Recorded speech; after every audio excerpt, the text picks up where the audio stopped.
Bab 56. Langkah Raven terdengar cepat, hampir berlari, menembus lorong apartemen menuju kamar. Pintu dibuka dengan cepat. Nadila, suara itu terdengar tegang. Di dalam, Nadila berdiri kaku. Tubuhnya hanya terbalut handuk yang menutup bagian dada hingga paha. Rambutnya masih basah. Tetesan air jatuh perlahan ke bahunya. Wajahnya pucat. Raven tanpa berpikir panjang langsung menariknya ke dalam pelukan. Ada apa? Suara Raven rendah, tapi jelas menahan sesuatu yang besar. Nadila menggenggam kemeja Raven, jemarinya gemetar. Mas, tadi di jendela, aku melihat kilatan cahaya. Seperti kamera, dari gedung sebelah. Aku merasa ada yang memotretku. Sejenak dunia terasa hening. Pelukan Raven mengencang. Tatapannya langsung beralih ke arah jendela. Dingin, tajam, seperti pemburu yang baru saja menemukan ancaman. Siapa yang berani menantangku seperti ini? Suaranya nyaris seperti bisikan, tapi syarat ancaman. Tanpa menunggu, Raven langsung menggandeng Nadila keluar dari kamar itu. Ia membuka kamar sebelah. Kamar itu tanpa jendela, lebih aman. Sementara kita di sini dulu. Nadila menurut. Ia masih gemetar. Raven menatapnya sejenak, memastikan ia aman. Tunggu di sini, aku periksa. Ia keluar lagi. Ponselnya sudah di tangan. Satu panggilan. Selidiki sekarang juga. Gedung sebelah. Semua titik yang mengarah ke apartemenku. Aku mau hasilnya secepat mungkin. Tidak ada alasan. Perintah itu keluar seperti peluru. Tanpa kompromi, Raven berdiri di dekat jendela ruang tamu, menatap ke arah gedung seberang. Pikirannya berputar cepat.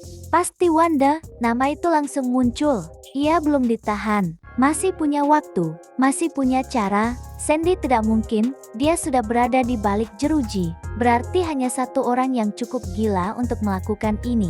Rahang Raven mengeras. Kali ini, aku tidak akan menahan diri lagi. Sementara itu, di kamar sebelah, Nadila duduk di tepi ranjang. Tubuhnya sudah mengenakan pakaian, tapi hatinya masih bergetar. Jika benar ada yang memotret, dalam kondisi seperti itu, air matanya perlahan jatuh. Mas, bagaimana ini? Raven masuk kembali. Melihat Nadila seperti itu, sesuatu dalam dirinya runtuh. Ia mendekat, duduk di sampingnya, lalu menariknya ke dalam pelukan. Tidak akan terjadi apa-apa. Suaranya lebih lembut sekarang, lebih dalam, lebih meyakinkan. Aku tidak akan membiarkan itu terjadi. Percayalah padaku. Nadila menggenggam kemejanya. Percayalah padaku. Raven mengulang, menatapnya langsung. Nadila mengangguk pelan. Meski ketakutan masih tersisa, ia mencoba percaya. Malam itu, Raven tidak meninggalkannya. Ia memeluk Nadila, membelai rambutnya, menemaninya hingga napas wanita itu perlahan teratur, hingga akhirnya tertidur dalam pelukannya. Namun, Raven tidak tidur. Ia perlahan melepaskan diri, keluar ke ruang tamu, duduk di sofa. Ponselnya berbunyi. Satu pesan masuk dari anak buahnya. Kami sudah pastikan orang itu bagian dari jaringan Wanda. Dia masih menggerakkan orang-orangnya. Tangan Raven langsung menggenggam rat ponsel itu. Matanya menggelap. Jadi benar, wanita itu belum belajar, belum jera. Kali ini, aku tidak akan mengampunimu. Tanpa ragu, ia menghubungi asistennya, hubungi orang tua Wanda. Sekarang, di sisi lain, orang tua Wanda terkejut saat menerima kabar itu. Mereka tahu siapa Raven, dan mereka tahu, jika pria itu benar-benar marah, semuanya bisa hancur dalam sekejap. Mereka langsung meminta pertemuan besok, dan berjanji akan membereskan semuanya. Namun, di saat yang sama, sebuah pesan masuk lagi, nomor tak dikenal. Raven membuka, dan dunia seakan berhenti.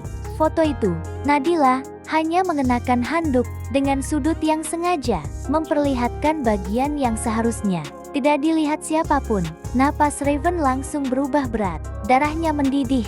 Pesan di bawahnya muncul, kalau kamu tidak menghentikan semuanya, foto ini akan tersebar ke seluruh media. Raven berdiri, matanya berubah merah oleh amarah. Apa kau sudah gila? Jemarinya mengetik cepat. Kau berani menantangku seperti ini? Kau tahu apa yang bisa kulakukan? Kali ini aku tidak akan memandang Wendy lagi. Ancaman itu nyata, berat, mematikan. Namun, tidak ada balasan. Hanya tanda pesan telah terkirim. Sunyi, terlalu sunyi. Ponselnya kembali berdering. Asistennya, Tuan, Orang tua Wanda memohon, mereka ingin bertemu besok. Mereka akan menghentikan semuanya. Raven terdiam. Ia bisa saja menghancurkan mereka sekarang, dalam satu perintah. Namun, matanya kembali melihat foto itu. Nadila, jika Wanda nekat, jika foto itu benar-benar tersebar, Nadila akan hancur. Perlahan, Raven menutup mata. Setujui, atur pertemuan besok. Suaranya dingin, tapi di dalam, amarahnya semakin menggila. Ia menatap ke arah kamar, tempat Nadila tertidur tanpa tahu apa yang sedang terjadi. Dan kali ini, Raven merasa, ini bukan sekadar permainan, ini perang. Dan lawannya, sudah melewati batas, bersambung.